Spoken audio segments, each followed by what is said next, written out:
प्रिय छात्रों, आज हम पढ़ेंगे व्याकरण प्रतिभा कक्षा 3 की किताब से पाठ 2 वर्ण और वर्णमाला यानी लेटर्स एंड अल्फाबेट। वर्ण लेटर्स को कहते हैं और वर्णमाला अल्फाबेट कहलाते हैं। ए जी, ओ जी, लो जी, सुनो जी, आ ई या उ कहो जी। क से शुरू और री पर खत्म। वर्णों के होते हैं दो ही रत्न, एक है स्वर और दूसरा व्यंजन। टाटा, टाटा, ट आ, क्योंकि आ का स्वर है यानी मात्रा आ की लगी है, तो यहाँ पे हमने उसको तोड़कर दिखाया है, वर्ण विच्छेद करके दिखाया है। हम जब भी कुछ बोलते हैं तो हमारे मुंह से कई ध्वनियां निकलती हैं। प्रत्येक ध्वनि को लिखने के लिए हम एक निश्चित चिन्ह का प्रयोग करते हैं। इन्हीं चिन्हों को वर्णीयाक्षर कहते हैं। जैसे ऊपर दिए गए चित्र में बच्चा टाटा बोल रहा है। ऐसा बोलने पर उसके मुख से ट और आ वर्ण या ध्वनियां निकल रही हैं। वर्ण भाषा की सबसे छोटी इकाई होती है, इन्हें तोड़ा नहीं जा सकता। वर्णमाला, जब वर्णों के समूह को एक निश्चित क्रम में लिखा जाता है तो उसे वर्णमाला कहते हैं। स्वर, व्यंजन, वर्ण, प्रत्येक भाषा की अपनी अपनी वर्णमाला होती है। हिंदी वर्णमाला में दो तरह के अक्षर हैं, स्वर और व्यंजन। स्वर जो हमारी मात्राएं हमें देते हैं और व्यंजन यानी अल्फाबेट्स क, ख, अन्य जो हम प्रयोग में लाते हैं शब्द बनाने के लिए। स्वर, जिन वर्णों को बोलने के लिए किसी अन्य वर्ण की सहायता नहीं लेनी पड़ती उन्हें स्वर कहते हैं यानी वावल्स। हिंदी भाषा में कुल 11 स्वर हैं। यहाँ पे आप सब स्वर देख सकते हैं। जैसा कि हम जानते हैं कि हिंदी भाषा में कुल 11 स्वर हैं। अ, आ, ई, उ, री, ऋषि, ए,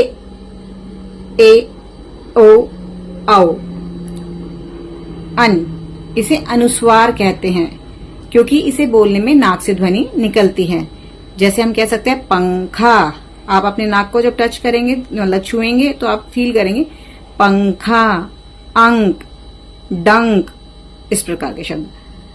अह, इसे विसर्ग कहते हैं।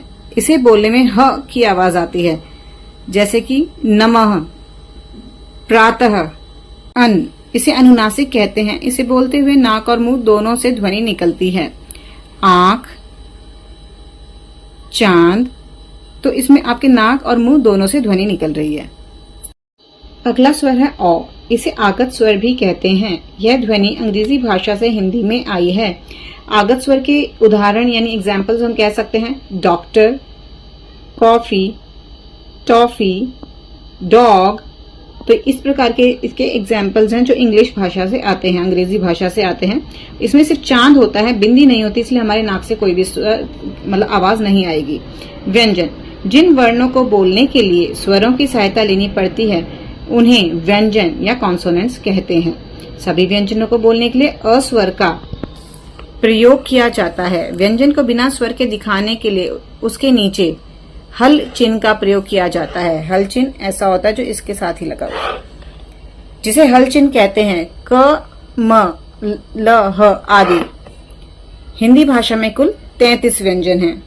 ड और ढ ये हमेशा शब्द के बीच में या अंत में आते हैं। इनसे कभी कोई शब्द शुरू नहीं होता। इनका प्रयोग व्यंजन की तरह ही होता है, जैसे सड़क, सड़क, सीढ़ी। तो आप देख रहे हैं कि बीच में आ रहे हैं या अंत में आ रहे हैं, लेकिन कभी इनसे कोई शब्द शुरू नहीं हो रहा है। पढ़ाई, ज और फ ये ध्वनियां अरबी फारसी भाषाओं से आई हैं। जमीन, हम इसको ये नहीं कहेंगे जमीन या फकीर, हम नहीं कहेंगे, हम इसको बोलेंगे जमीन। फकीर, फकीर नहीं बोलेंगे, ना फकीर।